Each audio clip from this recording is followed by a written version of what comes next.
नमस्कार मेरे प्यारे बच्चों, स्टडी प्लैनेट के यूट्यूब चैनल पे आपका स्वागत है।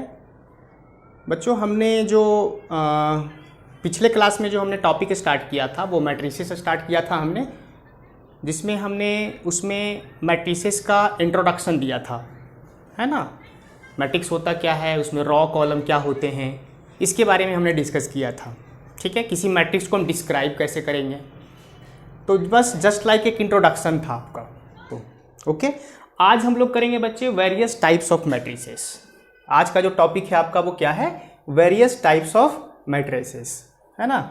तो सबसे पहला जो हम वेरियस टाइप्स में पढ़ेंगे बच्चों वो है आपका row matrix. Row matrix, okay. तो रॉ मैट्रिक्स क्या होता है, a matrix having only one row. कितना रॉ रहेगा इसमें बच्चों, वन रॉ, सिर्फ वन रॉ, ठीक है, only one row is known as row matrix. जैसा नाम से ही देखिए पता है आपका, रॉ मैट्रिक्स, है ना, जिसमें कि ओनली वन रॉ होगा, ये ध्यान रखिएगा, है ना। कॉलम कितना भी हो सकता है, ये ध्यान रखना है बच्चे आपको कि कॉलम हमारा कितना भी हो सकता है, बट रॉ जो होगा वो एक ही होगा, ओनली वन रॉ होगा, ये ध्यान रखना है आपको, ओके। तो एग्जाम्पल में आप देख सकते हो, जैसे हमने एक एग्जाम्पल लिया है A इक्वल टू मैट्रिक्स 518। तो आप यहाँ देख सकते हो कि R1 मतलब रॉ तो एक ही है, बट कॉलम जो है हमारे पास वो दो है ना। हमने बताया था पिछली क्लास में बच्चों आपको कि जो हमारा हॉरिजॉन्टल लाइन होता है वो रॉ होता है। तो हॉरिजॉन्टल लाइंस कितना दिख रहा है आपको, एक ही दिख रहा है, बट कॉलम तो दो है इसमें, ठीक है। बट ऑर्डर कितना हो गया इसका, 1x2। ये देखो, ये ऑर्डर है, ऑर्डर हम लोग ऐसे ही लिखते हैं mn फॉर्म में। हमने बताया था कि m×n के फॉर्म में हम लोग ऑर्डर को लिखते हैं, ओके। तो यहाँ पे जो हमारा ऑर्डर हो गया वो क्या हो गया, 1x2। सेकेंड एग्जाम्पल जो है बच्चों आप ये देख लीजिए, एक ही रॉ है R1 बट कॉलम बहुत सारे हैं, C1 C2 C3 C4। कितने कॉलम है बच्चों, 4 कॉलम है आपका यहाँ पे, है ना। C1 C2 C3 C4 is a raw matrix, but इसका ऑर्डर कितना हो जाएगा बच्चों, 1x4 होगा ना, 1x4 हो जाएगा। तो ये आप इसमें आपने क्या देखा बताओ, इसमें क्या आया समझ में आपको, है ना, कि जो रॉ है डेट मीन जो m होगा वो हमेशा वैल्यू इसकी कितनी होगी, 1। हमेशा जो m होगा उसकी वैल्यू 1 होगा, क्योंकि यहाँ पे जो रॉ है हमारा वो कितना है, एक ही है, किसमें, रॉ मैट्रिक्स में। ठीक है बच्चों, चलिए सिंपल था, कुछ भी नहीं है। सेकेंड है बच्चों आपका कॉलम मैट्रिक्स, ठीक है। कॉलम नाम से ही लग रहा है कॉलम मैट्रिक्स, जैसे रॉ मैट्रिक्स में आपका वन रॉ था उसी तरीके से कॉलम मैट्रिक्स में हमारे कितने होंगे column, 1 column, only 1 column. Row कितने भी हो सकते हैं, ठीक है। तो only 1 column is known as a column matrix, और एक कॉलम वेक्टर्स भी कहते हैं इसमें, यहाँ पर देख सकते हो रॉ वेक्टर्स भी कहते हैं इसको, हम लोग कॉलम वेक्टर्स भी कहते हैं, ओके।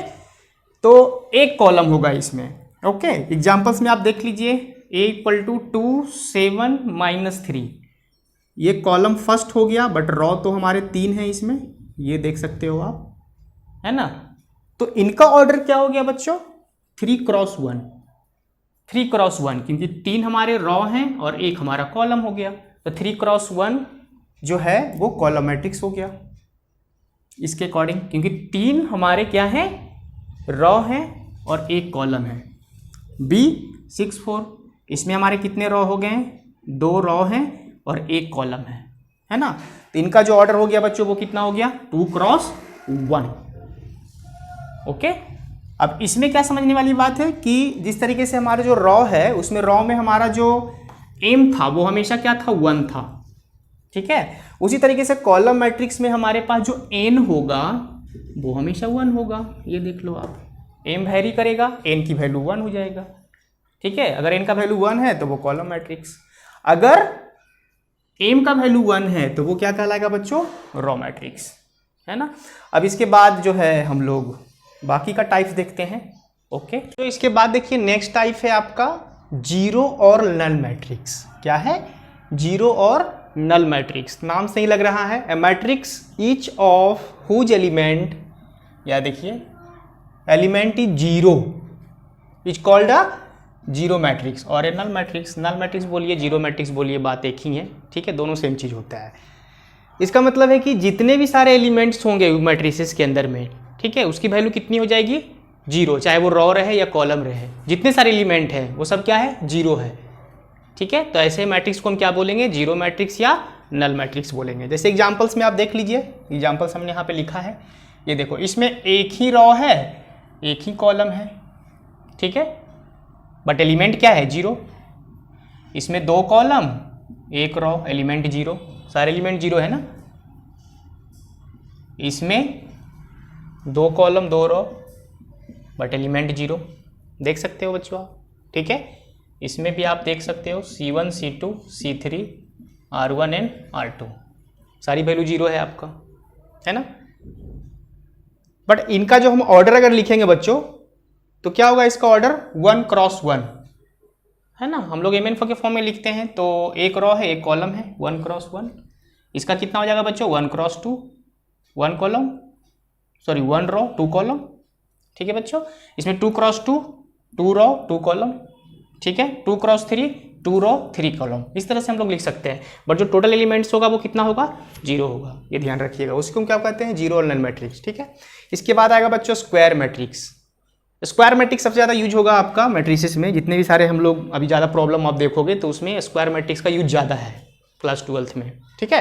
तो स्क्वायर मैट्रिक्स क्या होता है, नाम से ही लग रहा है स्क्वायर बनना चाहिए। इसका मतलब है कि a matrix having the same number of rows and column, है ना। जितने रॉ होंगे उतने ही कॉलम है, मतलब रॉ और कॉलम की जो नंबर्स हैं, ठीक है, वो क्या हो गया, सेम हो गया। यहाँ लिखा हुआ है ना, the matrix having the same number of rows and column is called square matrix, ठीक है। अगर 2 रॉ है तो 2 कॉलम होना चाहिए, 3 रॉ है तो 3 कॉलम होना चाहिए, 4 रॉ है तो 4 कॉलम होना चाहिए। इस तरीके का जो एलिमेंट्स जो अरेंजमेंट होगा वो क्या कहलाएगा, स्क्वायर मैट्रिक्स कहलाएगा, ओके। तो इसको लिखने का तरीका क्या, अच्छा स्क्वायर मैट्रिक्स में बच्चों एक चीज़ और भी है, आप इसमें देखिए कि अगर हमारा रॉ और कॉलम अगर इक्वल हो गया, इसका मतलब है कि जो m का वैल्यू है वो किसके इक्वल हो जाएगा, n के इक्वल हो जाएगा ना। जो m की वैल्यू है वो किसके इक्वल हो जाएगा, n के इक्वल हो जाएगा, है ना, क्योंकि जितना रॉ है उतना ही कॉलम है। तो अ मैट्रिक्स और ऑर्डर n क्रॉस n, लिखने का तरीका क्या है इसका, n cross n, okay, is called a square matrix of order n और an n rowed square matrix को क्या बोलेंगे हम लोग, n row square matrix, n row. ऐसा इसलिए बोला जा रहा है क्योंकि अब m मान लीजिए जितना कॉलम है, मान लीजिए 2 कॉलम है 2 रॉ है, तो दोनों तो सेम ही है ना, है ना। तो हम जो 2 है, जो रॉ और कॉलम जो हमारे 2 हैं, उन दोनों के बदले एक ही यूज करेंगे, है ना। जैसे कि यहाँ n क्रॉस n हो गया, तो हम क्या कहेंगे इसको, n रॉड स्क्वायर मैट्रिक्स, बस और कुछ नहीं है। जैसे देखिए यहाँ पे एग्जाम्पल मैंने यहाँ लिया है एक, इस एग्जाम्पल्स में आप क्या देख रहे हो कि 3 2 6 -5 है। अच्छा, इसमें R1 R2 C1 C2 क्या हो गया हमारा, ये बताइए ऑर्डर क्या हो गया, 2 क्रॉस 2, है ना, 2 रॉ है और 2 कॉलम से, है ना। तो हमें क्या बताया, इसको हम क्या कहेंगे, कैसे रिप्रेजेंट करेंगे, n rowed square matrix, n rowed square matrix, ठीक है ना। तो यहाँ पे जो है आपका रॉ कितना है या कॉलम कितना है, 2 ही है ना, तो क्या कहेंगे इसको हम लोग, 2 rod square matrix, 2 rod square matrix, simple, ठीक है। एक जैसे एग्जांपल हम लोग और भी यहाँ पे देख लेते हैं। अगर मान लीजिए कि 3/3 का होता, जैसे मान लीजिए कि यही हमारा जो है वो 3/3 का अगर होता, तो हम क्या करते हैं, मान लीजिए यहाँ कुछ मैंने दे दिया है -3 दे दिया है बच्चों, यहाँ दे दिया है 4, यहाँ दे दिया है 1, यहाँ दे दिया है 2, यहाँ दे दिया है -2, ऐसा दे दिया है सपोज, ठीक है।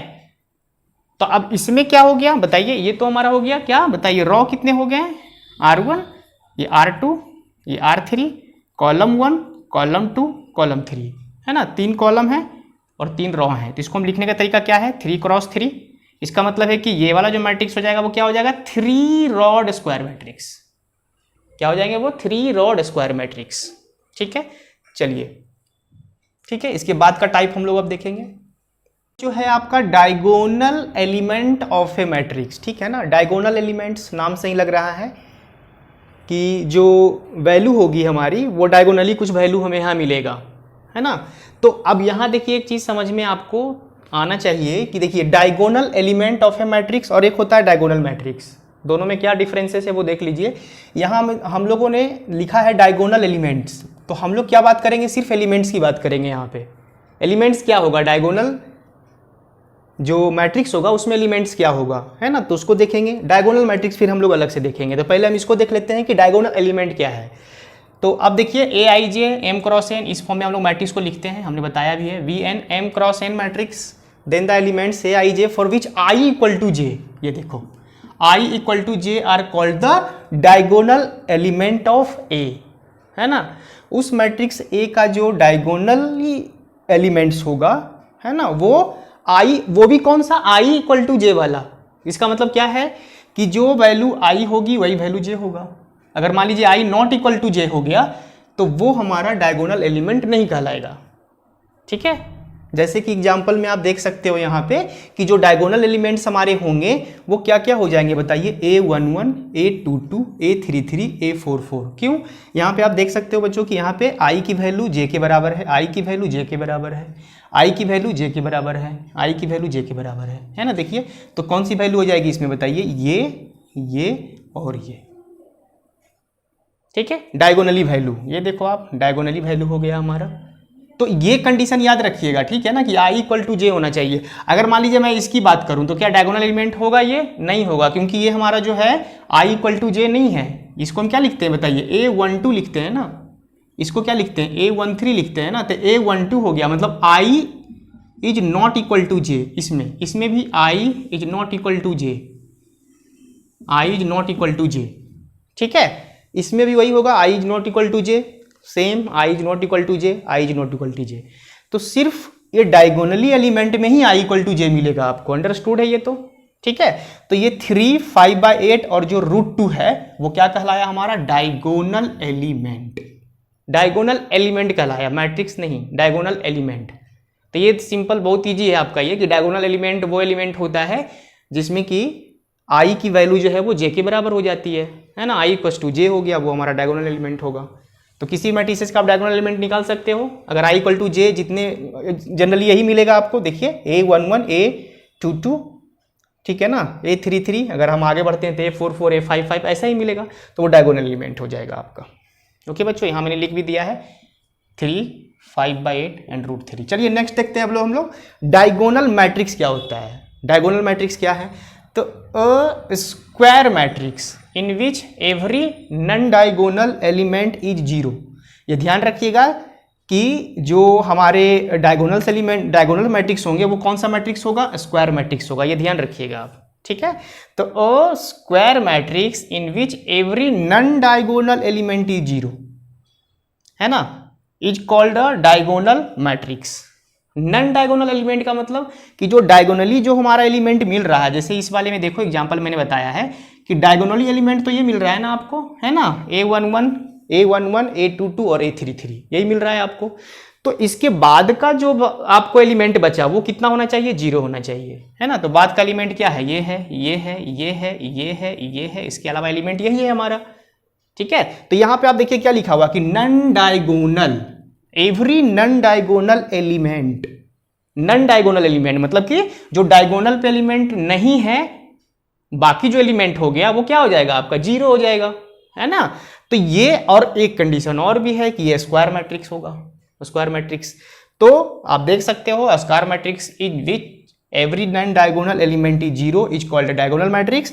और इनका जो एक तरीका है, देखिए, if A equal to AIJ n cross n, क्योंकि हमारा क्या है बताइए, ये हमने बताया था स्क्वायर मैट्रिक्स अभी आपको, हमको कैसे लिखते हैं उसको, AIJ n क्रॉस n, क्योंकि m का वैल्यू n के बराबर होता है, जितना रो होता है उतना ही कॉलम होता है आपका, है ना। तो ये है we a diagonal matrix, then AIJ equal to 0। कितनी वैल्यू होनी चाहिए, 0। जैसे ये है आपका, ये है, ये है, ये है, ये है, ये है, लेकिन इसमें एक कंडीशन है बच्चों, ये देख लीजिएगा कि कौन सा वैल्यू जिसमें आई नॉट इक्वल टू जे वाला है वो वाली वैल्यू 0 हो जाएगी, मतलब कि नॉन डायगोनल एलिमेंट। आप इसको नॉन डायगोनल एलिमेंट बोलो या फिर आप स्टेटमेंट में AIJ इक्वल टू 0 लिख करके आई नॉट इक्वल टू जे कर दीजिए, है ना। तो आई नॉट इक्वल टू जे का मतलब ही हो गया आपको कि वो नॉन डायगोनल एलिमेंट है, क्योंकि डायगोनली में जो एलिमेंट मिलता है वो क्या मिलता है, आई इक्वल टू जे मिलता है, आई की वैल्यू जे के बराबर हो जाता है ना। मतलब ये मिलेगा A11, A22 और A33 मिलेगा, ठीक है। तो एक कंडीशन ये भी है, आपके MCQ में ऐसा आ भी सकता है, कभी कभी पूछ देते हैं कि जो डायगोनल मैट्रिक्स है उसमें कंडीशंस क्या है आपका, है ना। तो ये आप याद रखिएगा कि AIJ equal to 0 when I is not equal to J, ठीक है। ये मेन है आपका कि आई की वैल्यू जे के बराबर नहीं होगा, है ना, और वो वाली वैल्यू क्या हो जाएगी, 0 हो जाएगी, ठीक है। And we write it as A equal to diagonally A11, A22 A33 A44 up to कहाँ तक जाएगा बच्चों, AN तक जाएगा। ठीक है, इसको अब तरह से मैट्रिक्स फॉर्म में आप लिख दीजिए। इसी से पता चल रहा है ना, देखिए डायगोनल मैट्रिक्स है क्योंकि DIAG डायगोनल मैट्रिक्स, इस तरह से हम शॉर्ट फॉर्म में इसको लिख देते हैं, है ना। तो डायगोनल मैट्रिक्स हमारे पास क्या क्या है बताइए, ये है, ये है, ये है, A11 है, A22 है, A33 है, A44 है, इस तरीके से चलता जाएगा आपका, है ना। तो ये एग्जाम्पल में हमने ये बता दिया आपको। और डायगोनली अगर हम लोग इसका वैल्यू को लिखना चाहें तो क्या हो जाएगा, 6 4 -2, ये देखिए 6 4 और -2। ठीक है, तो हम इसको लिख सकते हैं डायगोनल मैट्रिक्स है क्योंकि एक तो स्क्वायर मैट्रिक्स भी है और डायगोनली वैल्यू को छोड़ के बाकी सारी वैल्यू 0 है। ठीक है, तो A is a diagonal matrix, B में write as A equal to diagonally 6 4 and -2। Okay, चलिए इसके बाद हम लोग नेक्स्ट देखते हैं। ठीक है बच्चों, इसके बाद देखिए अब आ गया आपका स्केलर मैट्रिक्स। ठीक है, तो स्केलर मैट्रिक्स क्या होता है, स्क्वायर मैट्रिक्स। स्केलर मैट्रिक्स भी कौन सा मैट्रिक्स होगा, स्क्वायर मैट्रिक्स होगा, ये ध्यान रखना है। Square matrix in which every non diagonal, ये रखा आपका, every non diagonal element is 0। ठीक है, नॉन डायगोनल एलिमेंट, जैसे अभी हमने बताया था आपको कि नॉन डायगोनल एलिमेंट क्या होगा, उसमें 0 होगा। ठीक है ना, and all diagonal element are equal. ये ध्यान रखिएगा कि स्केलर मैट्रिक्स में क्या होगा कि जो डायगोनल एलिमेंट्स होंगे वो इक्वल हो जाएंगे। ठीक है, डायगोनल मैट्रिक्स में या डायगोनल एलिमेंट में क्या था आपका कि वो इक्वल नहीं है, वो डिफरेंट भी हो सकते हैं। डायगोनल एलिमेंट में डिफरेंट हो सकते हैं, या फिर डायगोनल मैट्रिक्स में जो हमारा डायगोनली एलिमेंट है वो इक्वल हो भी सकता है, नहीं भी हो सकता है। बट इसमें स्केलर मैट्रिक्स में ये ध्यान रखिएगा कि जो नॉन डायगोनल एलिमेंट है वो तो 0 होगा ही होगा, उसके अलावा जो डायगोनली एलिमेंट है वो आपस में भी इक्वल होंगे, ये ध्यान रखिएगा। बस यही चीज़ आपको समझना था इसमें। ठीक है, is known as scalar matrix. जैसे एग्जांपल में देखो डायगोनली वैल्यू सेम है, यहाँ देख सकते हो 5 5, यहाँ -3 -3 -3 सेम है ना। ठीक है, और ये ध्यान रहे कि जो स्केलर मैट्रिक्स होता है वो एक स्क्वायर मैट्रिक्स होता है।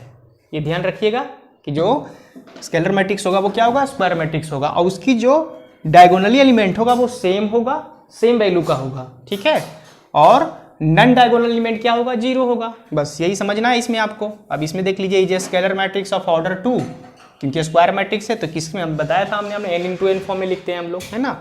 अब ये हमारा है तो ये स्क्वायर मैट्रिक्स ऑफ ऑर्डर 3, क्योंकि 3/3 का है आपका ये। ओके, चलिए नेक्स्ट आते हैं यूनिट मैट्रिक्स। नाम से ही लग रहा है यूनिट मैट्रिक्स, मतलब वैल्यू 1 होगी। ये भी स्क्वायर मैट्रिक्स होगा, ये भी ध्यान रखिएगा, ये भी क्या होगा, स्क्वायर मैट्रिक्स होगा। तो square matrix in which every non diagonal element is 0। जितने सारे नॉन डायगोनल एलिमेंट है वो 0 हो जाएंगे। ओके बच्चों, and every diagonal element is 1। हर एक डायगोनल एलिमेंट क्या हो जाएगा आपका, 1 हो जाएगा। ठीक है, हर एक डायगोनल एलिमेंट हमारा क्या हो जाएगा, वो 1 हो जाएगा। Is called a unit matrix, और एन आइडेंटिटी मैट्रिक्स भी इसी को कहते हैं। ठीक है, आइडेंटिटी मैट्रिक्स बोलिए, यूनिट मैट्रिक्स बोलिए, सेम थिंग है आपका, है ना, कोई दिक्कत नहीं है। 10 square matrix AIJ n × n लिखा है हमने क्योंकि ये क्या है, हमारा स्क्वायर मैट्रिक्स है। लिखने का तरीका यही है आपका, n × n is a unit matrix if, यहाँ देखिए कुछ कंडीशन दिया हुआ है बच्चों, ये ध्यान से रखना। AIJ है ना, जब I ≠ J है, कब I ≠ J, ये देखो ये वाली वैल्यू, ये वाली वैल्यू, ये वाली वैल्यू, ये वाली वैल्यू, ये वाली वैल्यू, ये वाली वैल्यू। तो जिस कंडीशन में I ≠ 0 होगा वहां पे एलिमेंट की वैल्यू कितनी हो जाएगी, 0, है ना। जैसे कि A12 हो गया, A13 हो गया, A21 हो गया, A23 हो गया, तो उस कंडीशन में I ≠ J है तो उस कंडीशन में वैल्यू क्या हो जाएगी, 0। ठीक है, ये ध्यान रखना है। और जब I = J हो जाएगा तो I = J कब होता है, डायगोनल एलिमेंट्स में ही I = J होता है ना, वो वाली वैल्यू कितनी हो जाएगी, 1 हो जाएगी। क्या हो जाएगी, 1 हो जाएगी। ठीक है, तो ये देखो डायगोनली 1, बाकी सब 0, है ना। जब I = J है तो 1, और जब I ≠ J है तो 0। सिंपल है ना। लिखने का तरीका जो होता है यूनिट मैट्रिक्स का, वो IN होता है। क्या होता है, IN। अगर ऑर्डर 2 का है, जैसे ये देखो 1 0 0 1, ठीक है ना, तो कितने ऑर्डर का मैट्रिक्स है, ये 2 ऑर्डर का, तो इसको हम I2 लिख देंगे। ठीक है, ये कितने ऑर्डर का मैट्रिक्स है, 3 ऑर्डर का है, तो इसको हम I3 लिख देंगे, है ना। मान लीजिए 4 ऑर्डर का होता है तो इसको हम I4 लिख देते हैं। इस तरीके से लिखा जाता है ना। तो बस कुछ भी नहीं है, सिंपल है आपका ये। यहाँ वैल्यू 1 हो गई, यहाँ वैल्यू क्या होगा आपका, 1 भी हो सकता है, ऐसी बात नहीं है, बट यहाँ पे सिर्फ और सिर्फ 1 होगा। ठीक है, चलिए इसके बाद हम लोग नेक्स्ट देखते हैं अब। ठीक है बच्चों, अब जो है नेक्स्ट है आपका कंपैरेबल्स मैट्रिसेस, है ना। तो इसमें क्या होता है, कंपैरेबल्स मैट्रिसेस नाम से ही लग रहा है कंपेयरिंग होगा। ठीक है, तो two matrix A and B are said to be comparable if they are the same order. Order क्या होगा हमारा, सेम होगा, है ना, same order. If they have the same numbers of row and the same numbers of column. दो matrices है आपके पास, ये देखिए, एक मैट्रिक्स ए है 2 - 5 1 0 3 और 6, ये हमारा R1, ये हमारा R2, ये हमारा कॉलम, ये हमारा कॉलम 2 कॉलम 3। ऑर्डर क्या हो गया, 2 × 3। ठीक है, बी में, इसमें भी R1, ये भी R2, C1 C2 C3, कितना ऑर्डर हो गया, 2 × 3। ऑर्डर सेम होना चाहिए, दो मैट्रिक्स है, दोनों का ऑर्डर क्या होना चाहिए, सेम होना चाहिए। ऑर्डर, एलिमेंट कुछ भी हो सकता है, एलिमेंट डिफरेंट हो सकता है, कोई दिक्कत नहीं है, ऑर्डर दोनों का सेम होना चाहिए। ठीक है ना, तो अगर ऑर्डर दोनों का सेम है इसका मतलब वो क्या है, कंपैरेबल मैट्रिक्स है आपका। ओके, चलिए नेक्स्ट है आपका इक्वल मैट्रिक्स। इक्वल मैट्रिक्स में है आपका कि two matrix A and B are said to be equal.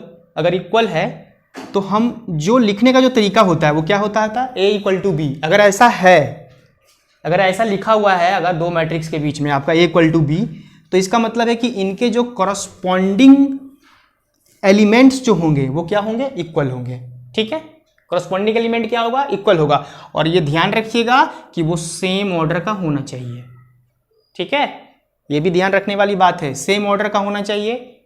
अगर ऐसा है तो ए इक्वल टू बी होगा, तो करस्पॉन्डिंग एलिमेंट जो होंगे उनके वो इक्वल होंगे। जैसे देखिए एग्जाम्पल में, जिसे आपको बोला जा रहा है कि फाइंड एक्स वाई जेड निकालिए, 5 3 x 7 y z 1 7। मान लीजिए ये मैट्रिक्स ए है, ये मैट्रिक्स बी है, ठीक है, ये मैट्रिक्स ए हो गया, ये मैट्रिक्स बी हो गया, सपोज मान लीजिए, है ना। तो क्या बोला जा रहा था कि सेम ऑर्डर का होना चाहिए, है ना। तो 2 2 का ऑर्डर का है दोनों, देख लीजिए आप, है कि नहीं है। ओके, तो इसका मतलब है कि करस्पॉन्डिंग एलिमेंट मतलब y जो है वो किसके इक्वल हो जाएगा, 5 के इक्वल। ये देखिए y की वैल्यू मिल जाएगा, करस्पॉन्डिंग एलिमेंट्स होनी चाहिए। अगर इसका हमारा मान लीजिए फर्स्ट एलिमेंट है तो इसका ही फर्स्ट होना चाहिए, है ना। तो y की वैल्यू किसके इक्वल हो गया, 5 के इक्वल। z जो है आपका वो किसके इक्वल, 3 के इक्वल। इसका मतलब z की वैल्यू क्या मिल जाएगा आपको, 3 मिल जाएगा, है ना। और x की वैल्यू 1 मिल जाएगी, ये देखिए। तो करस्पॉन्डिंग एलिमेंट्स को आप इक्वल कर दीजिए तो आपकी एक्स वाई जेड की वैल्यू मिल जाएगी। ठीक है बच्चों, तो ये आपका इक्वल मैट्रिसेस। तो आज हमने डिस्कस किया वेरियस टाइप्स ऑफ मैट्रिसेस बच्चों। ठीक है, ये आपका खत्म हो गया। बाकी जो है नेक्स्ट क्लास में हम लोग करेंगे एडिशन, सब्ट्रैक्शन, मल्टीप्लिकेशन मैट्रिसेस का कैसे होता है, तो उसको हम लोग नेक्स्ट लेक्चर में देखेंगे। Okay, thank you. अगर आपको ये लेक्चर पसंद आया तो प्लीज़ सब्सक्राइब एंड लाइक कर दीजिए।